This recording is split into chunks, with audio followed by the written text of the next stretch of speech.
राधे कृष्ण आप सभी को।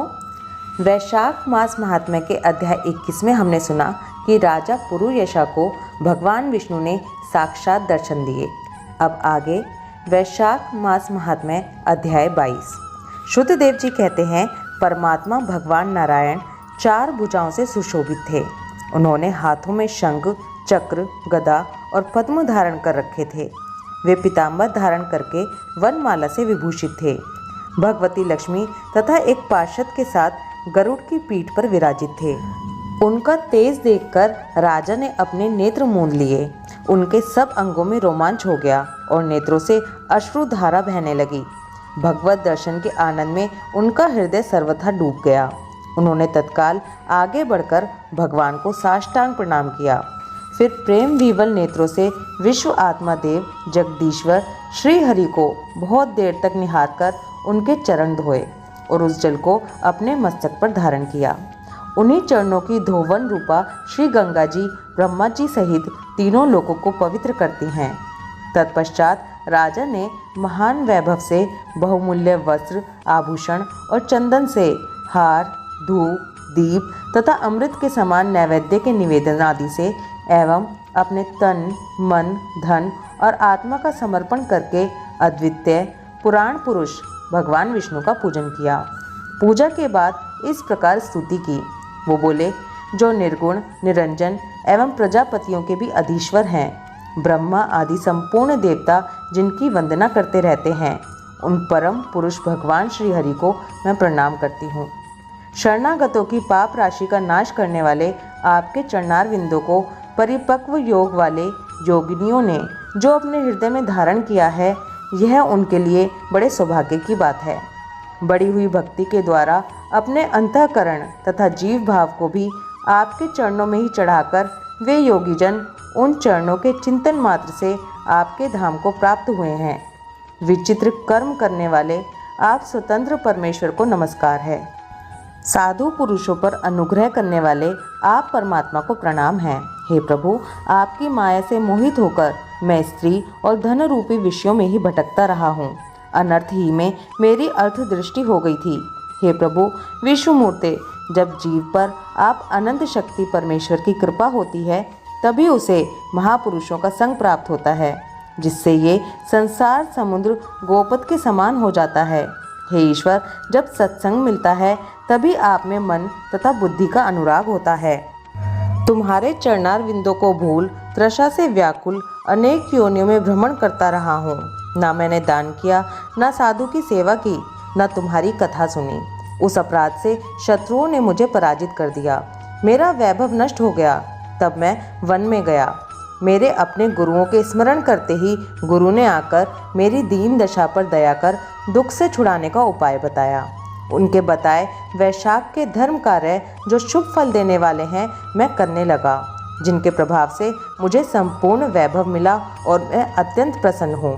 हे परमात्मा, संतों पर अनुग्रह करने वाले तुमको नमस्कार है। हे जगन निवास, हे देवेश, आप प्रसन्न हो जाइए, जिससे आपके चरण कमलों में मेरी स्तुति हो।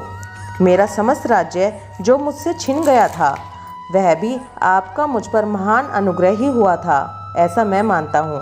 मैं ना तो राज्य चाहता हूँ, न पुत्र आदि की इच्छा रखता हूँ और न कोष की ही अभिलाषा करता हूँ, अपितु मुनियों के द्वारा ध्यान करने योग्य जो आपके आराधनीय चरणार विंद हैं, उन्हीं का नित्य सेवन करना चाहता हूँ। हे देवेश्वर, हे जगन निवास, मुझ पर प्रसन्न होइए, जिससे आपके चरण कमलों की स्मृति बराबर बनी रहे तथा स्त्री, पुत्र, खजाना एवं आत्मीय कहे जाने वाले सब पदार्थों में जो मेरी आसक्ति है, वो सदा के लिए दूर हो जाए। हे भगवान, मेरा मन सदा आपके चरणार विंदों के चिंतन में लगा रहे। मेरी वाणी आपकी दिव्य कथा के निरंतर वर्णन में तत्पर हो। मेरे ये दोनों नेत्र आपके श्री विग्रह के दर्शन में, कान कथा श्रवण में तथा रसना आपके भोग लगाए हुए प्रसाद के आस्वादन में प्रवृत्त हो। हे प्रभो, मेरी नासिका आपके चरण कमलों की तथा आपके भक्त जनों के गंध विलेपन आदि की सुगंध लेने में, दोनों हाथ आपके मंदिर में झाड़ू देने आदि की सेवा में, दोनों पैर आपके तीर्थ और कथा स्थान की यात्रा करने में तथा मस्तक निरंतर आपको प्रणाम करने में संलग्न रहे। मेरी कामना आपकी उत्तम कथा में और बुद्धि अनर्हिष आपका चिंतन करने में तत्पर हो। मेरे घर पर पधारे हुए मुनियों द्वारा आपकी उत्तम कथा का वर्णन तथा आपकी महिमा का गान होता रहे और इसी में मेरे दिन बीतें। हे विष्णु, एक क्षण तथा आधे पल के लिए भी ऐसा प्रसंग ना उपस्थित हो जो आपकी चर्चा से रहित हो। हे श्री हरि, मैं परमेष्ठी ब्रह्मा का पद, भूतल का चक्रवर्ती राज्य और मोक्ष भी नहीं चाहता, केवल आपके चरणों की निरंतर सेवा चाहता हूँ, जिसके लिए लक्ष्मी जी तथा ब्रह्मा, शंकर आदि देवता भी सदा प्रार्थना किया करते हैं। राजा के इस प्रकार स्तुति करने पर भगवान विष्णु प्रसन्न हो मेघ के समान गंभीर वाणी में इस प्रकार बोलने लगे। हे राजन, मैं जानता हूँ तुम मेरे श्रेष्ठ भक्त हो, कामना रहित और निष्पाप हो। हे राजन, मुझ में तुम्हारी दृढ़ भक्ति हो और अंत में तुम मेरा सायुज्य प्राप्त करो। तुम्हारे द्वारा किए हुए इस स्तोत्र से इस पृथ्वी पर जो लोग स्तुति करेंगे उनके ऊपर संतुष्ट होकर मैं उन्हें भोग और मोक्ष प्रदान करूंगा।